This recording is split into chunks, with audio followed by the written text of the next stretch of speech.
the 94th division of God. And he shall bring upon them their own iniquity, and shall cut them off in their own wickedness. Yea, the Lord our God shall cut them off. Shall remain standing. Let us bow our heads. Voulons-nous rester debout, courbons la tête. Almighty God, Dieu Tout-Puissant, we come this morning with reverence. nous sommes venus ce matin avec révérence et une crainte respectueuse du Tout-Puissant. Et Père, nous sommes si heureux ce matin de savoir que tu nous as donné les paroles de la vie éternelle. Seigneur Dieu, ces paroles sont profondément dans nos âmes, dans nos cœurs, Seigneur.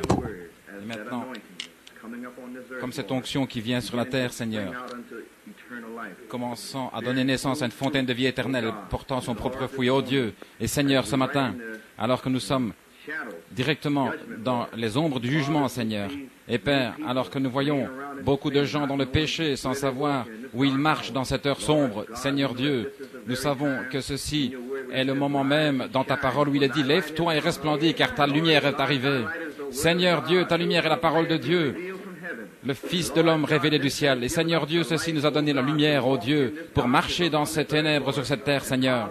Et Père, combien nous sommes reconnaissants pour la parole de Dieu. Ta parole est sang, eau, esprit, guérison, consolation, tout ce dont nous avons besoin, Seigneur. Tout est dans ta parole éternelle. Et Seigneur Dieu, nous te remercions, Père, pour les étrangers et les pèlerins qui sont parmi nous ce matin. Seigneur Dieu, puisses-tu ouvrir les oreilles et sanctifier les cœurs ce matin. Seigneur Dieu, afin que tes paroles puissent entrer profondément dans des cœurs sanctifiés, afin qu'elles portent du fruit à la repentance ce matin. Et maintenant, Père Céleste, nous prions pour la grand-mère de notre cher frère Henri. Ouais, selon son propre témoignage, elle a dit qu'elle appartenait à cet humble petit groupe ici. Seigneur, combien nous sommes reconnaissants pour cette chère âme. Seigneur Dieu, que la puissance de Dieu, maintenant même, Seigneur, repose sur elle, Père, sur ces vieux os, Seigneur Dieu. Que le Fils de la parole de Dieu prophétise, Seigneur, et que ces os soient remplis du baume, de l'huile de Dieu, et qu'ils se tiennent debout, Seigneur. Maintenant, Père, nous prions que tu la fortifies. Fortifie chaque âme qui est venue ce matin, guéris nos corps malades, nos esprits, nos âmes, Seigneur, ce matin. Amène-nous dans l'unité de la foi, Seigneur. Bénis nos amis qui sont venus de loin ce matin. Ce matin froid, sur ces routes glissantes, bénis les Seigneur. Et maintenant, Père, la parole de Dieu qui est dans ton serviteur, Seigneur Dieu, puisses-tu la oindre, Seigneur, et la porter à ton peuple. Et donne-moi de la force dans mon corps fatigué, afin que la parole de Dieu puisse sortir sans rencontrer d'obstacles. Nous prions dans le nom de Jésus. Amen. Vous pouvez vous asseoir.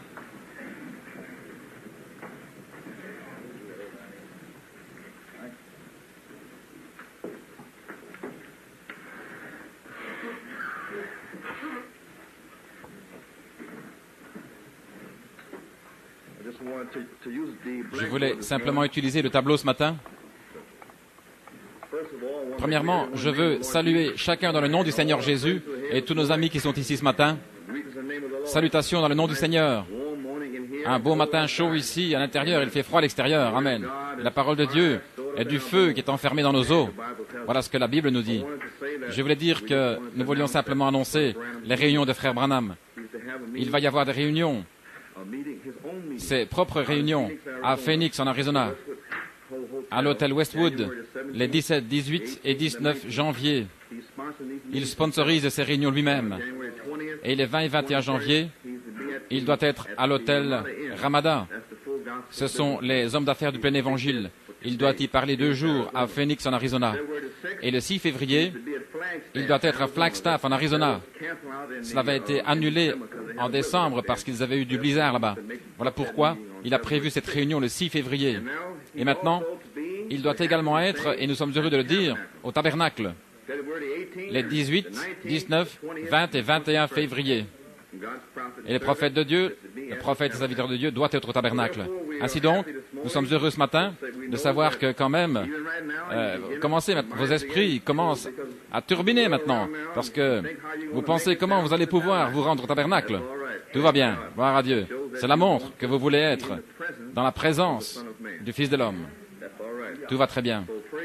Ainsi, nous voulons remercier Dieu de savoir, comme nous l'avons dit, que les choses cette année vont prendre place. Cela va être formidable et cela va se passer rapidement. Nous savons cela.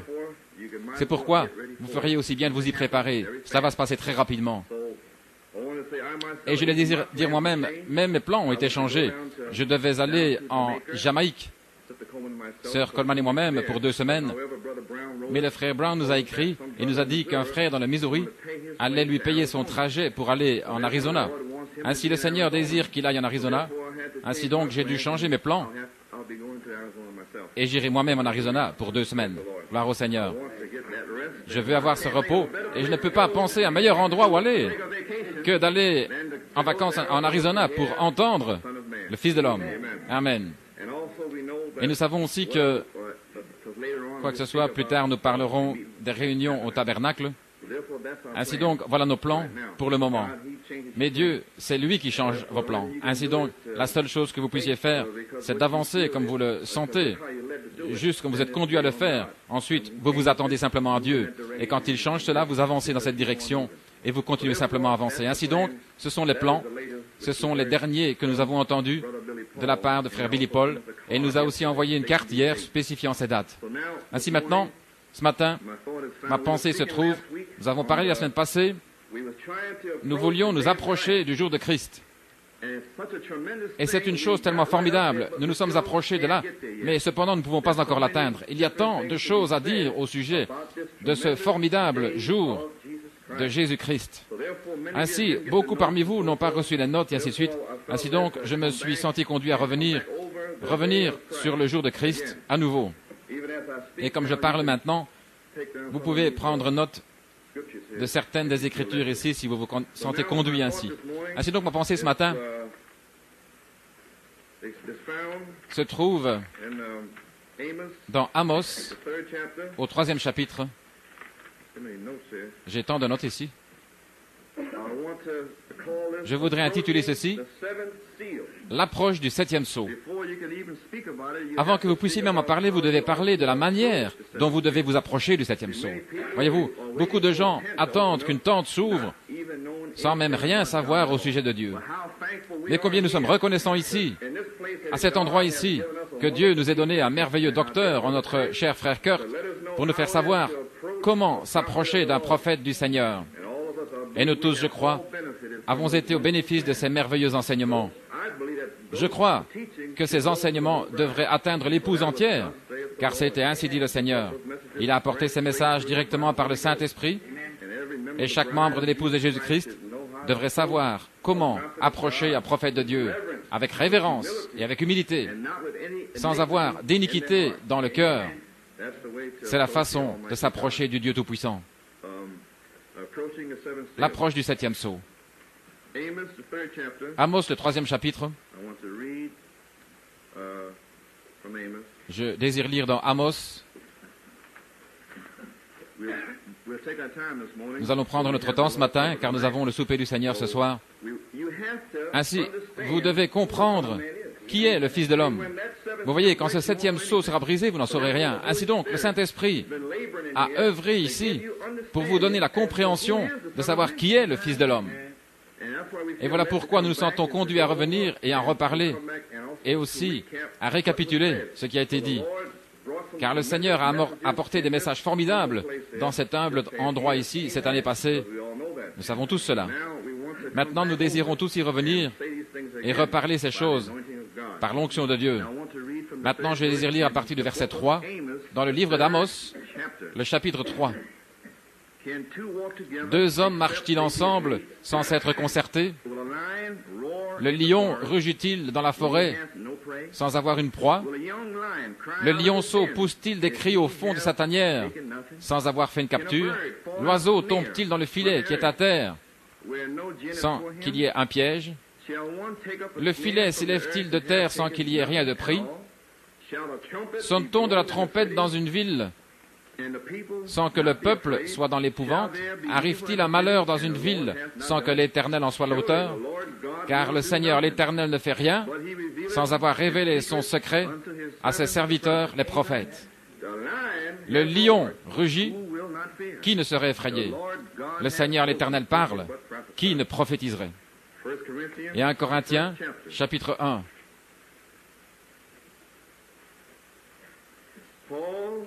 Paul, appelé à être apôtre de Jésus-Christ par la volonté de Dieu,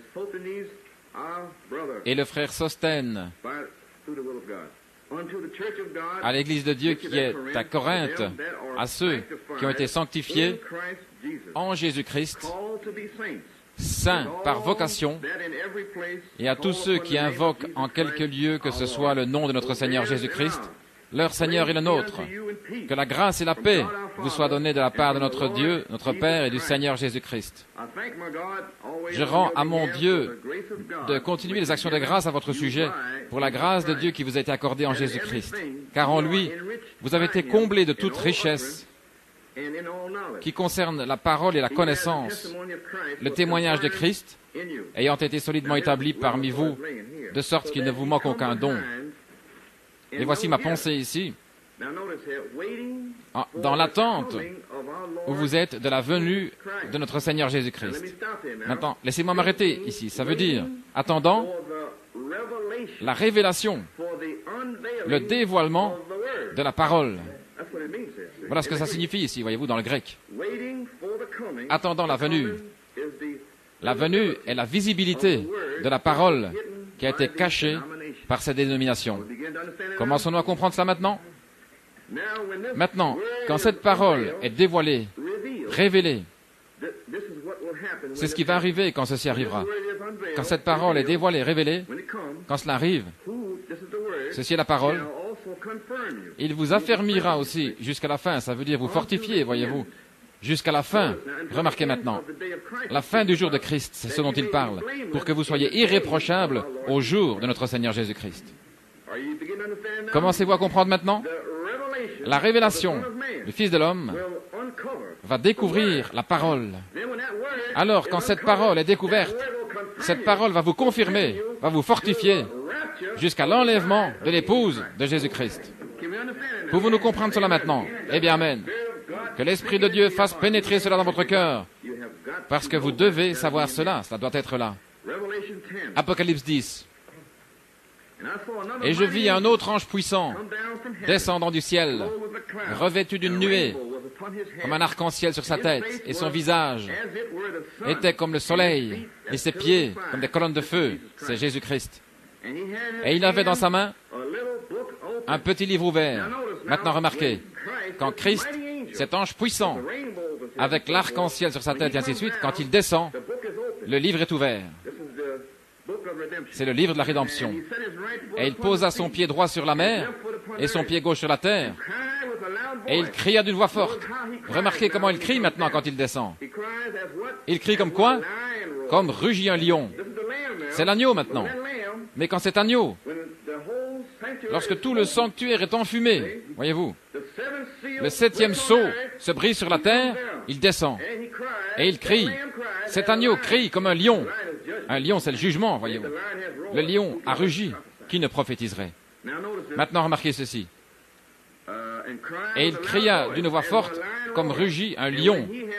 Et quand il eut crié, quand il commence à parler dans le jugement, voyez-vous, 7 tonnerres font entendre leur voix. Et lorsque les 7 tonnerres eurent fait entendre leur voix, ceci c'est Jean, il a vu toute la chose en vision. J'étais sur le point d'écrire, et j'entendis une voix du ciel me disant, scelle ces choses que les 7 tonnerres ont dites, et ne les écris pas. Et aussi à propos, beaucoup de trinitaires ne peuvent pas comprendre comment Christ peut être sur la terre, et aussi comment ils peuvent entendre une voix du ciel. C'est juste ici. Christ est sur la terre, et également une voix du ciel. Amen. Et ne scelle pas ces choses. Et quand les 7 tonnerres eurent fait entendre leur voix, j'étais sur le point d'écrire et j'entendis une voix du ciel me disant, scelle ces choses que les 7 tonnerres ont dites et ne les écris pas. Et l'ange que j'avais vu se tenant sur la mer et sur la terre leva la main vers le ciel et il jura par celui qui vit à jamais, qui a créé le ciel et les choses qui y sont, la terre et les choses qui y sont, et la mer et les choses qui y sont, qu'il n'y aurait plus de temps, plus de délai pour que tout se passe sur cette terre. Voilà ce que ça veut dire. Maintenant, remarquez. Mais au jour de la voix, la trompette, la parole du 7e ange, quand il commencera à sonner de la trompette, quand il est sur le point de sonner, quand il commence son ministère, voilà ce que ça veut dire. Le mystère de Dieu sera terminé, comme il a déclaré à ses serviteurs les prophètes. Que le Seigneur ajoute bénédiction à la lecture de sa parole. Maintenant, remarquez ceci. Quand le septième ange, quand il est sur le point de sonner, nous voulons découvrir ce matin quand il a retenti, voyez-vous. Ainsi donc, quand il commence à retentir, tous les mystères dans ce livre devraient être terminés. Les mystères du royaume du ciel, comme la semence du serpent et le baptême et les femmes prédicateurs et ainsi de suite, toutes ces choses seront terminées quand il commencera à retentir. Mais à la fin de son message, voyez-vous, il y a une petite différence là. À la fin de son message même, alors l'ange puissant descend et fait retentir les sept tonnerres. À la fin de son message. Et nous savons maintenant même que nous sommes à la fin de son ministère plutôt. Son ministère est sur le point d'entrer dans le troisième pôle final, n'est-ce pas juste? Ainsi donc, c'est la fin de son ministère. Eh bien, à la fin du ministère du septième ange, un ange puissant descend et fait retentir les sept tonnerres. Et alors c'est la fin de tout. Voilà ce que nous essayons d'approcher ce matin et aussi la semaine dernière. Et vous ne pouvez pas simplement entrer là-dedans et puis en parler.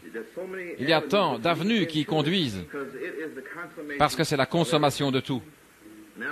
Maintenant, nous remarquons, en lisant depuis Amos, qu'il parle ici, Dieu avertit toujours le monde. Rien ne peut arriver à moins qu'il n'y ait une raison. Ainsi donc, il ne peut y avoir de jugement à moins que Dieu n'ait averti les gens pour ce qu'ils font et ce qu'ils font maintenant même. N'est-ce pas juste? Voilà ce que ça veut dire dans Amos au 3e chapitre. Rien ne peut arriver à moins que Dieu vous avertisse premièrement dans sa miséricorde. Par sa miséricorde, nous avons un prophète. Est-ce juste? Nous voulons prendre notre temps et prouver ceci. Dieu a averti Noé du déluge. Nous savons tous cela, n'est-ce pas juste? Dieu a averti Abraham et Lot de la destruction de Sodome. Et Dieu a averti Joseph des 7 années de famine. Il a aussi averti Moïse des 10 fléaux. Il a averti Jonas de Ninive. Ensuite, l'Ancien Testament, de la Genèse jusqu'au livre de Malachie, tous les Juifs ont été avertis que le Christ, le oint, arrivait. Cela va de la Genèse 3.15 à travers toute la Bible, est-ce juste? C'est un cordon de sang qui circule dans toute la Bible jusqu'à Malachie. Ainsi donc, tout le monde a été averti.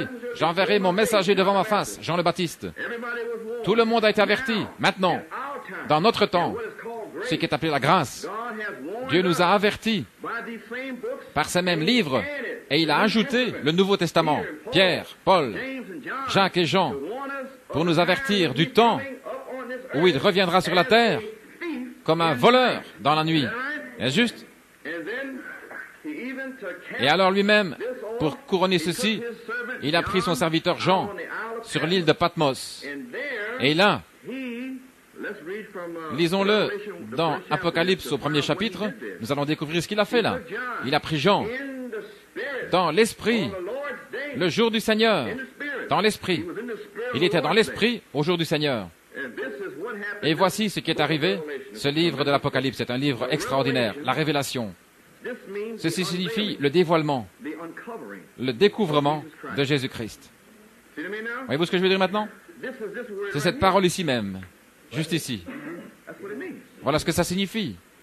Ainsi, quand vous comprenez que cette parole ici même, le dévoilement, la révélation, ensuite le dévoilement ou le découvrement de Jésus-Christ, que Dieu lui a donné, Dieu la lui a donné, pour montrer à ses serviteurs les choses qui doivent arriver bientôt. Et il l'a envoyé, l'a signifié par son ange à son serviteur Jean. L'ange du Seigneur. Maintenant, Jean avait été emmené sur l'île de Patmos. Tout ce livre a été écrit par Dieu. Je veux dire Dieu lui-même, au travers de Jean. Il a simplement pris la plume et a écrit dans l'esprit. Ainsi donc, ce livre entier est la révélation de Jésus-Christ. Voyez-vous ce que je veux dire maintenant?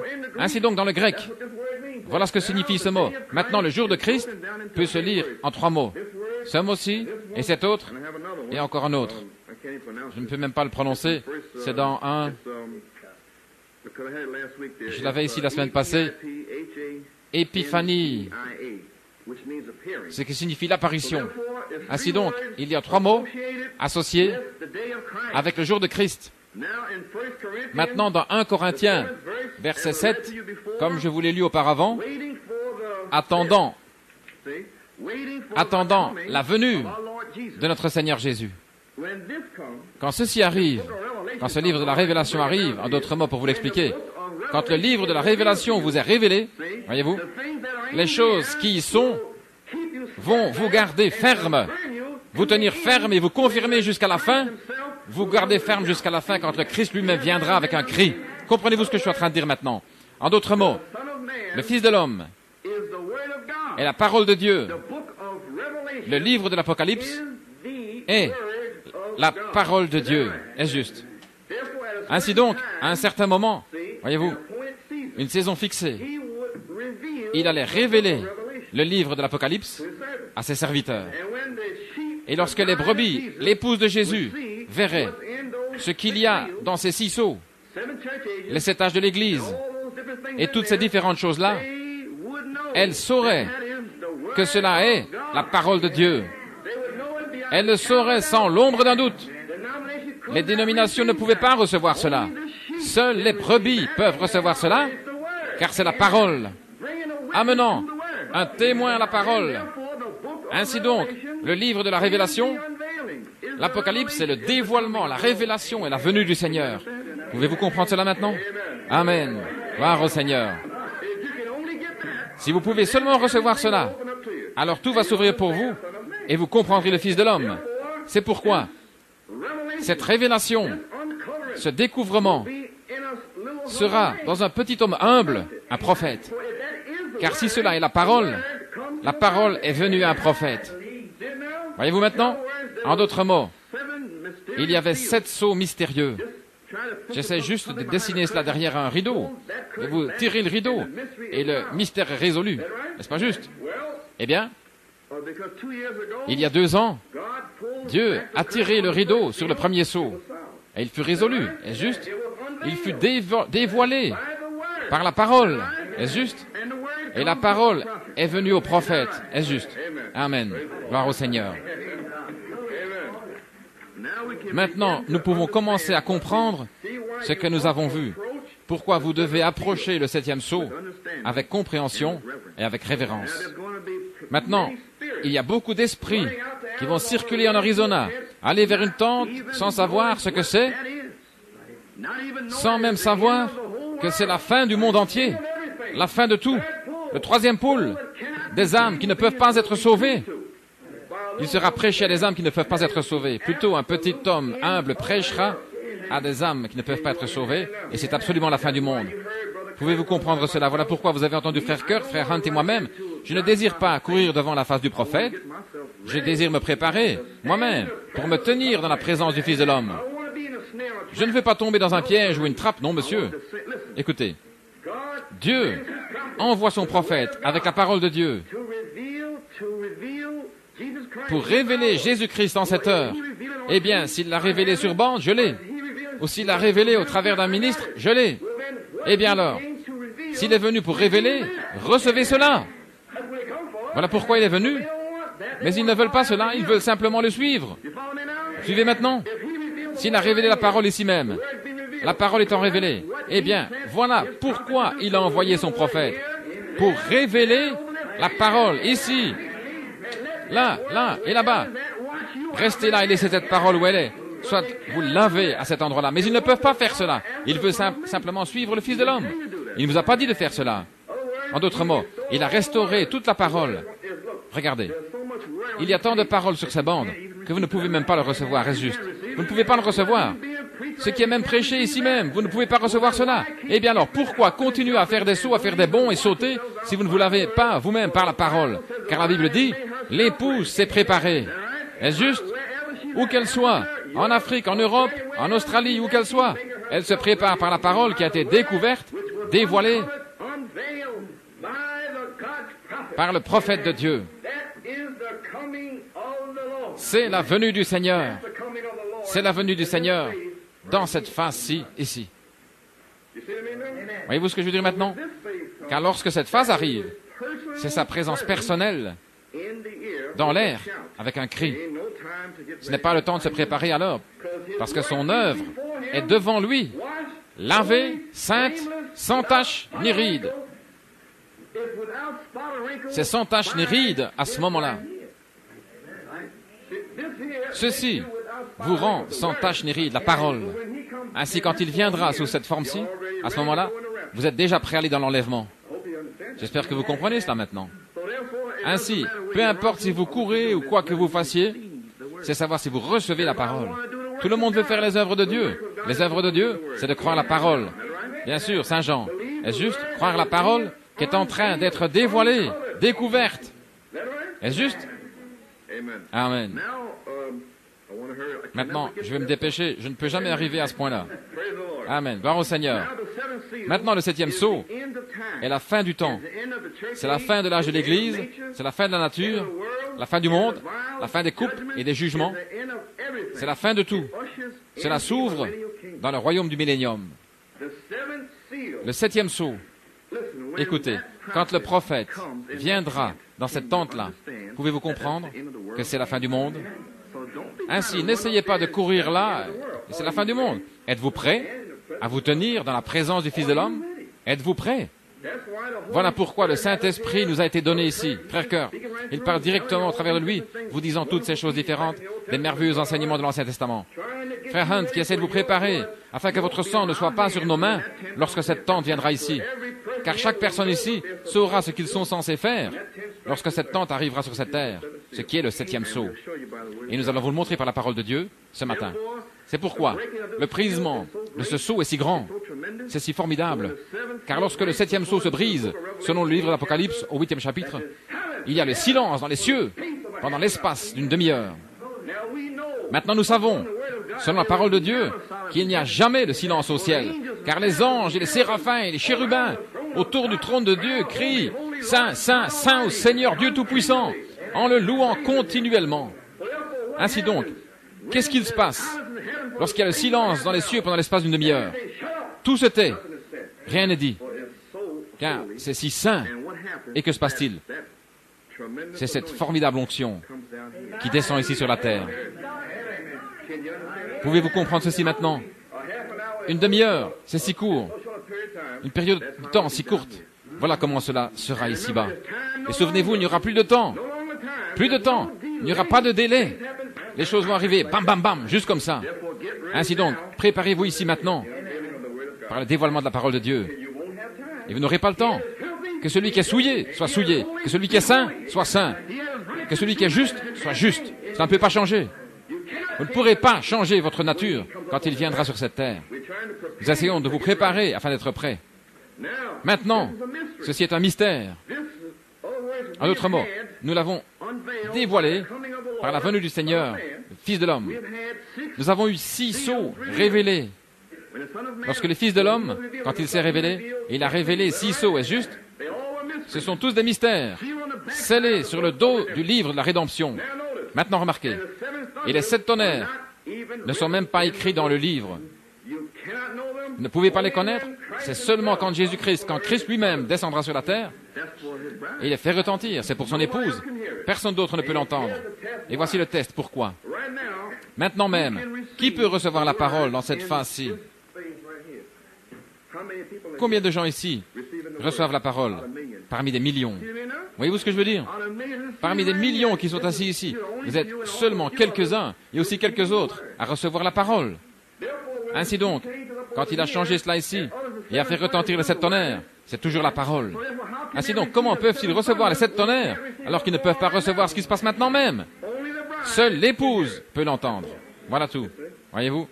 Ainsi donc, nous savons que lorsque ce mystère doit se faire connaître, ce sera exactement au moment où Jésus apparaîtra sur la terre pour son épouse.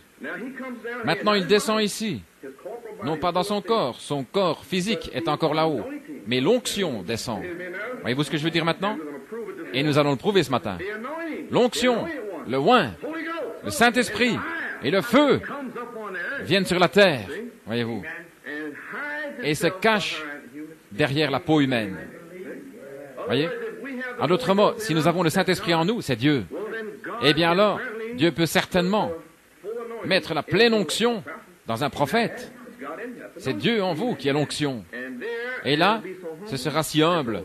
Ils diront, « Oh, ce n'est que Frère Branham. » Mais Dieu est caché derrière cette peau humaine, dans une tente. Maintenant, nous voulons approcher ce 7e sceau avec compréhension et respect.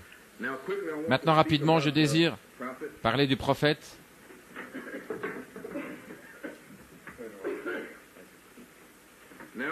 Maintenant, je désire parler du jour du Seigneur. Le jour du Seigneur, vous le trouvez dans Ésaïe 2, 12, 13, 6 et 11, Apocalypse 6, 12. Le jour du Seigneur. Maintenant, laissez-moi expliquer ce que c'est ici. Depuis la croix, où Jésus est mort, le jour de la Pentecôte, acte 2, 38, jusqu'ici, jusque maintenant, ce sont les 7 âges de l'Église. Maintenant, cela est expliqué pour les 7 âges de l'Église. Les 7 âges de l'Église sont répartis en 3 parties. L'âge des martyrs, l'âge des réformateurs et des appelés hors d'eux. Nous sommes maintenant dans l'espace des appelés hors d'eux. Ainsi, si vous pouvez voir et comprendre où nous sommes, je vais le mettre au tableau. Maintenant, l'âge des réformateurs a commencé avec Martin Luther. Nous savons tous comment, par millions, ils ont été martyrisés dans cette période du temps jusqu'à Martin Luther. Ensuite est venu l'esprit de l'homme vers les réformateurs. Et nous vivons directement dans l'esprit de l'homme maintenant même. L'âge de l'esprit de l'homme et de l'esprit de l'aigle se chevauche. Ceci est maintenant l'âge de l'aigle. Et Dieu a appelé des aigles pour révéler la parole. Seuls les aigles peuvent révéler la parole. Voyez-vous ce que je veux dire? Et alors les aigles, ils ne seront pas ceux que vous pensez. Parce que quand il a envoyé Jean-Baptiste, il était un aigle. Il portait des vêtements étranges. Il mangeait une nourriture bizarre, est-ce juste? Les pharisiens portaient de longues robes noires, est-ce juste? Ainsi donc, si vous vous attendez à voir un aigle, ne les cherchez pas dans certaines de ces églises-là, parce que vous ne le trouverez pas là. Voyez-vous ce que je veux dire? Ils seront vraiment consacrés à la parole de Dieu. Et vous n'aimerez pas la façon dont vous l'entendrez peut-être, mais ce sera la parole de Dieu. Maintenant, depuis Luther jusqu'à 1906, où le Saint-Esprit s'est déversé à la rue Azusa en Californie. Voici cette ligne ici même, de là jusqu'ici. J'ai une autre longue ligne ici. Voilà ce que nous appelons l'âge de l'église de Laodicée. Voyez-vous? Et vous le trouvez dans Apocalypse 3, 14 à 22. Ceci est aussi appelé un jour ténébreux. La semaine passée, nous sommes allés dans Ézéchiel pour découvrir qu'en ce jour-ci, les brebis de Dieu seraient dans les mains de pasteurs impitoyables et d'hommes avec l'esprit de Baal sur eux, et les brebis seraient entre leurs mains. Maintenant, il a dit qu'en ce jour sombre et ténébreux, au temps du soir, il y aurait de la lumière. Il a envoyé de la lumière, la parole. Il enverrait des aigles, des corbeaux avec le message. Il viendrait et réprimanderait ces hommes. Peu importe ce que ces hommes soient envoyés ou pas, il viendrait avec la parole seulement, rien que la parole. Ils seraient vraiment consacrés à la parole de Dieu. Et alors ils vont commencer à appeler les brebis d'ici et de là. Pendant ce temps-là, le oint vient avec la pleine parole de Dieu. Maintenant, depuis ici jusque-là, c'est l'âge de l'église de Laodicée. Cette période ici est aussi appelée la période des appelés hors d'eux. Appelés hors de quoi? Vous avez été appelés hors de ceci. Est-ce juste?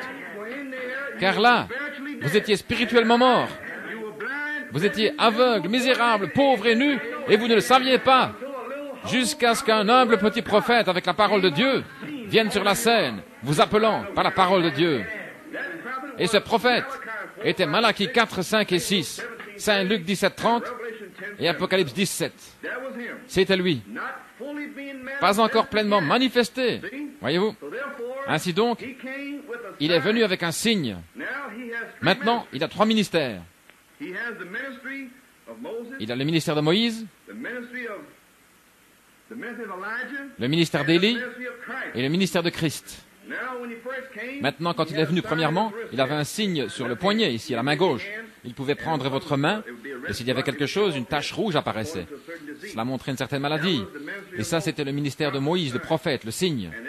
Et alors, il priait pour vous dans le nom du Seigneur, et vous étiez guéris. C'est arrivé entre 1947, 8, 9, 50, 51, et jusque-là. Ensuite, le ministère fut changé en ministère d'Élie. Et alors, il a commencé à reprendre les femmes du type de Jézabel, les faux prophètes. Et juste, il a commencé à prêcher au nom de Jésus. Il a commencé à faire sortir tous ces mystères et ces choses cachées. Il commençait à retentir. Est-ce juste? Et alors qu'il commençait à retentir, il a rassemblé tous les mystères. Il les a fait connaître aux serviteurs de Dieu, vous et partout sur la terre. Est-ce correct? Maintenant, il a encore un ministère qui reste. C'est son dernier pôle, c'est le ministère de Christ, la parole sur la terre. Nous approchons, c'est le 7e sceau. Voilà ce que nous essayons de nous approcher avec respect. Maintenant, quand il a appelé, nous avons découvert cet été ou l'été passé que l'épouse était appelée. Est-ce juste? Sur une bande appelée le chef-d'œuvre, il a dit que l'épouse était appelée et que quelques-uns ne marchaient pas au pas, mais il fait en sorte qu'ils reviennent dans le rang. Elle est déjà appelée. L'épouse l'est. Et comment le saurez-vous? Elle se prépare maintenant même, alors que les autres sont en train de courir ça et là, essayant de comprendre ce qui se passe. L'épouse se prépare maintenant même. Maintenant, quand ça arrive, elle est appelée, Dieu a ouvert les 7 sceaux. 6 d'entre eux ont été ouverts. C'est pourquoi je le mets dans cet espace ici, afin que nous comprenions. Maintenant, nous avons là, c'est la période des appelés hors d'eux. L'épouse est appelée. Quand elle est appelée, il ouvre les 7 sceaux. Voyez-vous? Les 7 sceaux ouvrent, 6 sceaux ont ouvert. Maintenant, Dieu a envoyé chaque jour l'Esprit du Seigneur dans la pièce, l'onction, et lui a révélé. La parole est venue à son prophète chaque jour et a révélé chaque sceau, jour après jour. Donc, si l'Esprit de Dieu est la pluie, si c'est correct, c'est l'eau, n'est-ce pas juste? Donc, il ne pouvait y avoir la première pluie le jour de la Pentecôte, car cela c'était la pluie d'enseignement, acte de 38 et ainsi de suite. Mais là, c'était quelque chose de différent. C'était la dernière pluie. Une pluie un peu différente, voyez-vous. C'était la pluie, l'inspiration et aussi l'éloquence. Voilà comment il est dit dans le grec. Cette pluie est descendue et a ouvert tout. Et là, à partir de ce temps-là, quand ces 6 sceaux se sont ouverts, alors tout le monde se posait la question. Le sang était-il sur le trône de miséricorde ou pas? Il n'était pas sûr. C'est pourquoi, ici, l'agneau avait ouvert chaque sceau. Voyez-vous, il a envoyé. L'onction est descendue et l'a ouvert. Et il s'est arrêté un samedi après les 6 sceaux. S'il avait ouvert le 7e sceau ce dimanche-là, tout serait terminé. Voyez-vous? Il l'avait ouvert cependant. Il a retenu, pendant cet espace de temps ici, le jugement d'investigation par la parole. Maintenant, depuis le 7e sceau, en 1962, je pense que c'était, quel que soit le temps jusqu'à maintenant, que vous le sachiez ou pas, vous vous êtes trouvés sous l'investigation par la parole de Dieu. Et pendant ce temps également, beaucoup de nos chères sœurs, elles ne peuvent simplement pas recevoir ceci.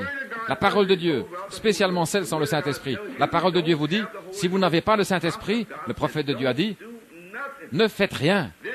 Alors le Fils de l'homme vous a dit, dans une bande appelée le signe, ne faites rien. Est-ce juste? Maintenant, il a dit cela. Le même Fils de l'homme a ouvert les 7 sceaux. Vous a également dit, aux sœurs spécialement, de ne rien faire. Mais malgré tout, beaucoup sont là en essayant d'enseigner et en essayant de prêcher.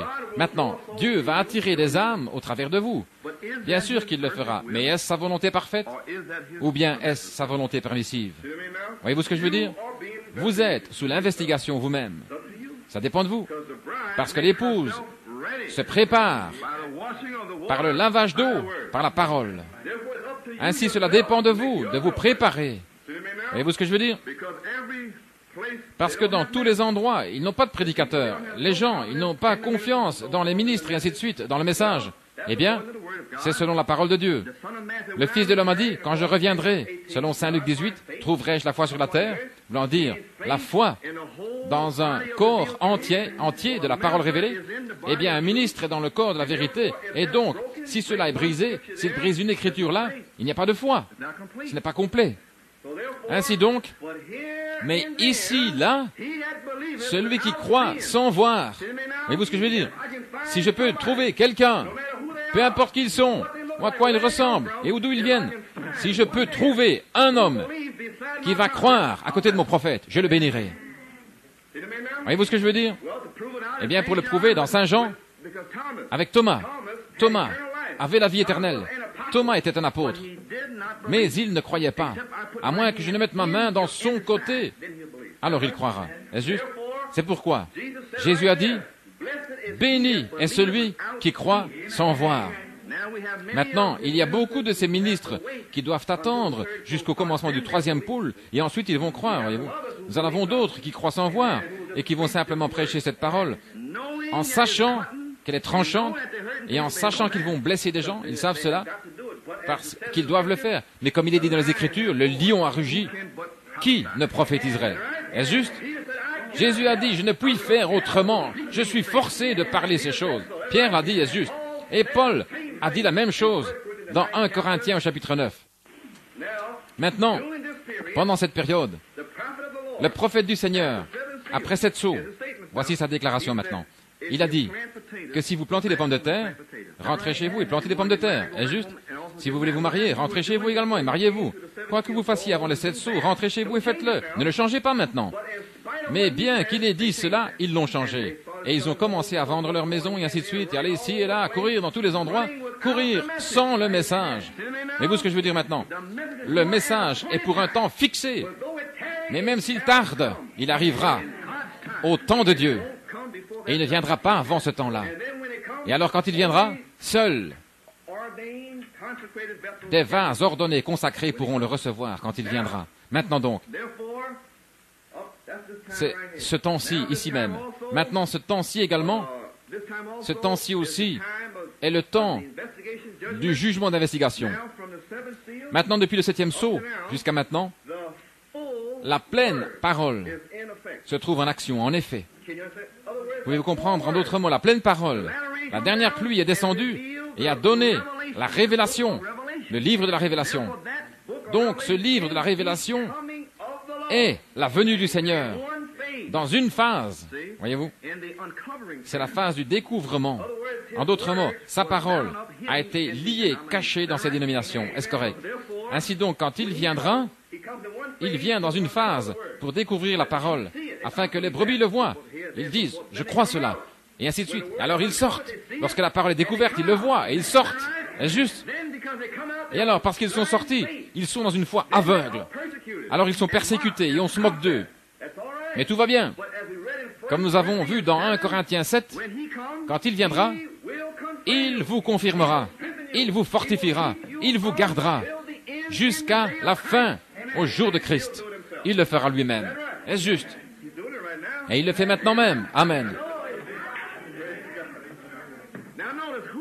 Maintenant, remarquez, qui est en train de le faire? La parole. Pas Frère Branham. La parole en lui est ce qui le fait. Mais ceux qui ne sont pas spirituels courent après la chair. Et il le manque. Voyez-vous? Maintenant, Frère Branham, il avait un arbre de Noël. Il y a environ 3 ans, quand il a prêché sur la chrétienté et aussi l'idolâtrie. Et un frère du Texas l'avait entendu prêcher ce message un dimanche. Je pense que c'était ça. Il est allé dans sa maison et il a vu un arbre dans sa maison.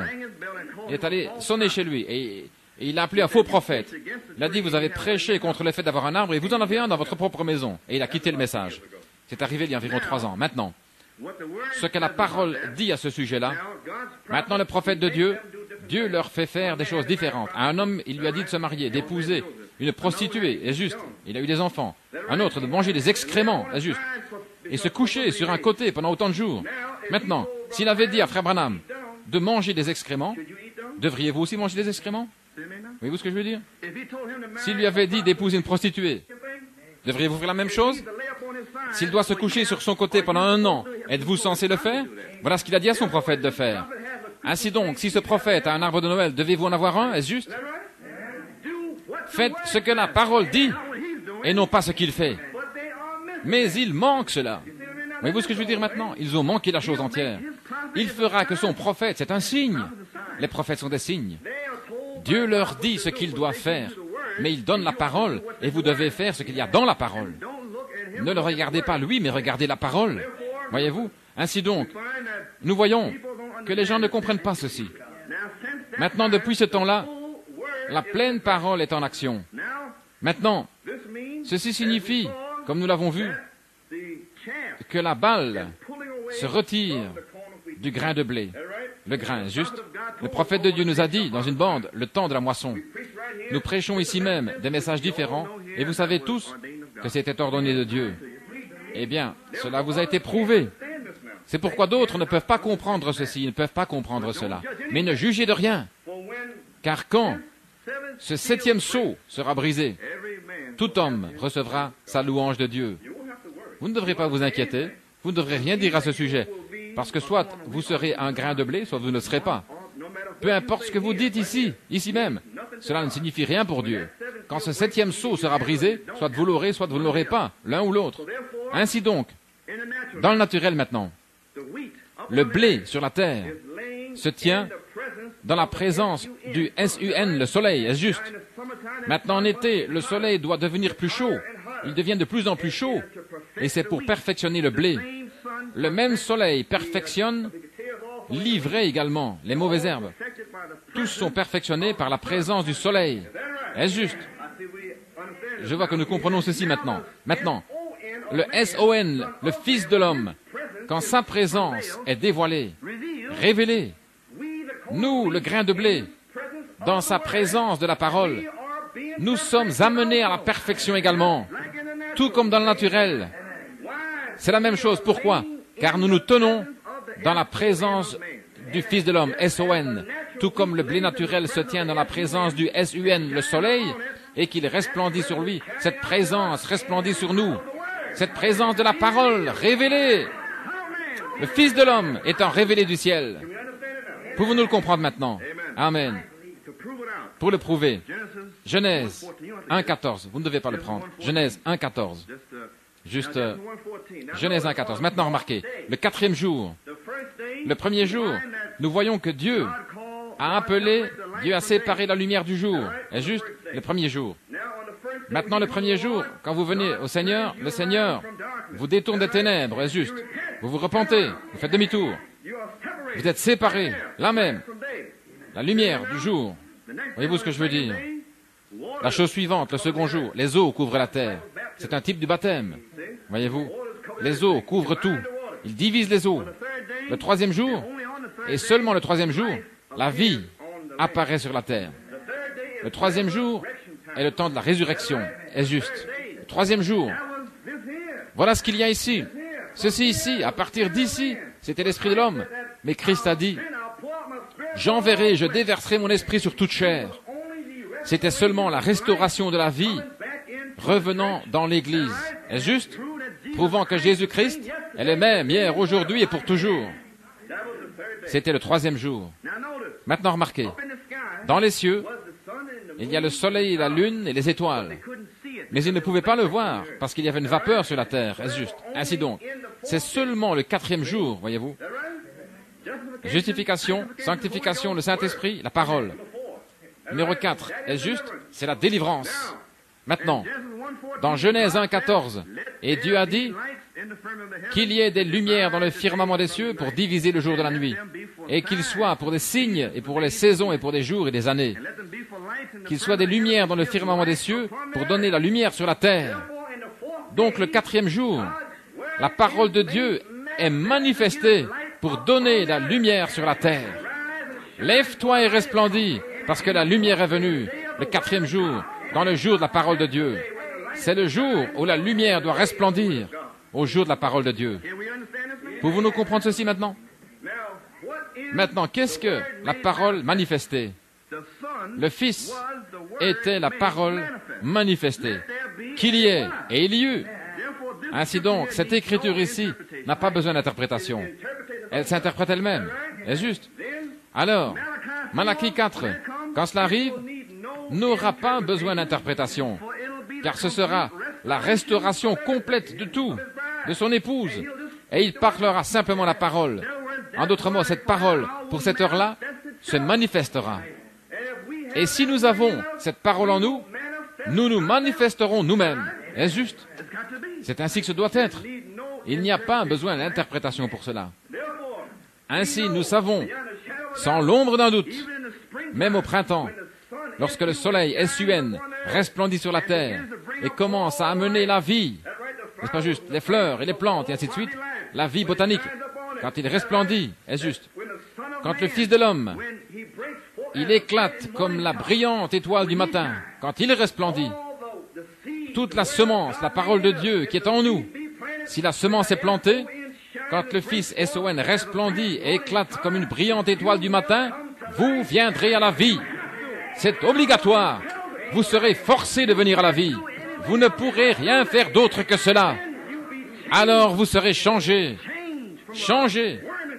d'un ver en un papillon. Vous ne pourrez vous en empêcher. Cela arrivera.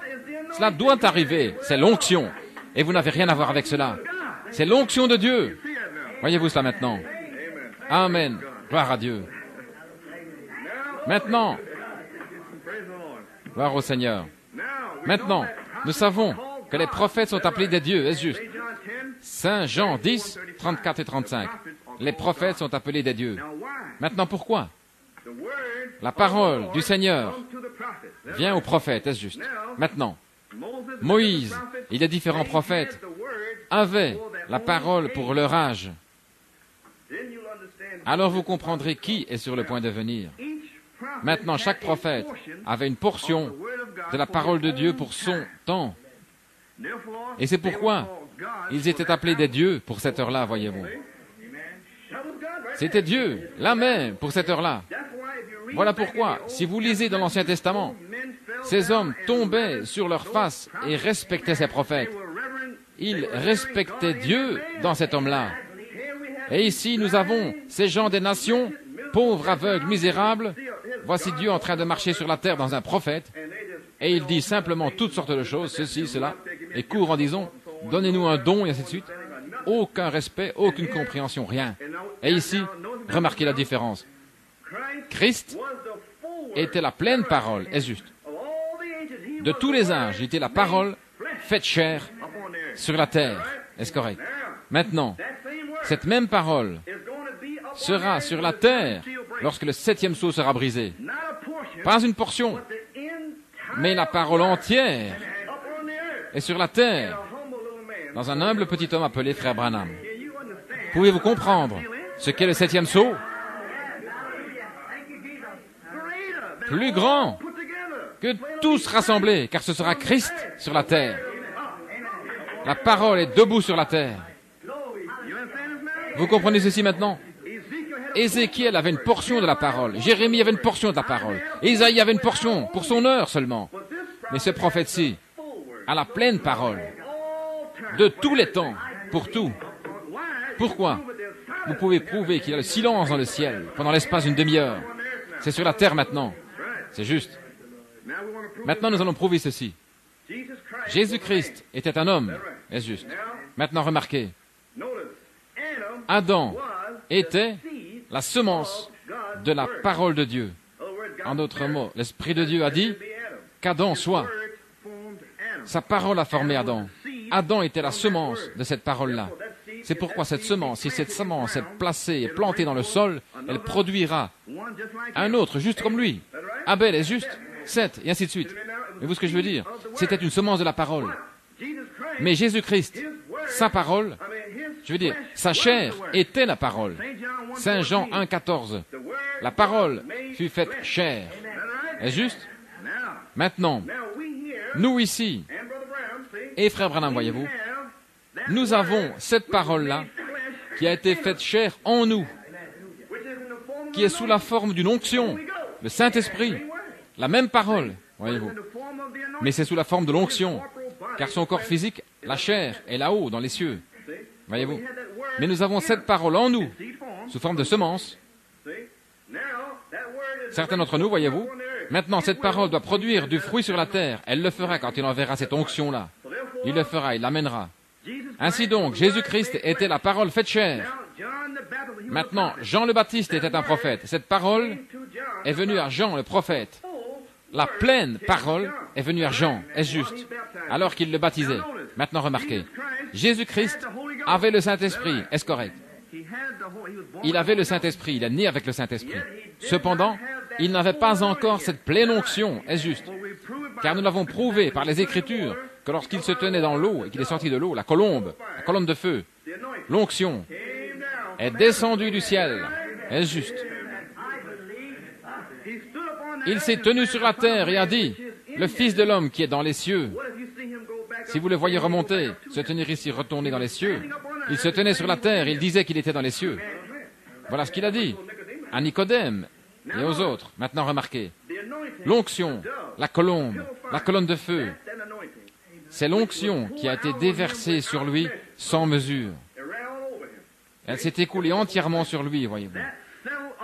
C'était la chose complète qui s'est établie sur Christ pour lui donner un ministère, créer tout ce qu'il voulait faire selon la volonté de son Père. Et il a marché sur la terre. Cette pleine onction, mais remarquez maintenant, cette pleine onction n'était pas l'œuvre de la chair, au pupitre, ou à la chair, voyez. Il parlait calmement, mais sa voix sortait, des paroles plus tranchantes qu'une épée à deux tranchants, qui étaient simplement tranchantes, parler solennellement, juste la parole. Voilà tout ce que c'était, juste la parole qui sortait.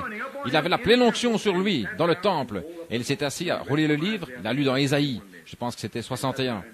Il s'est assis à simplement refermer le livre. L'Esprit du Seigneur est sur moi pour prêcher, et ainsi de suite.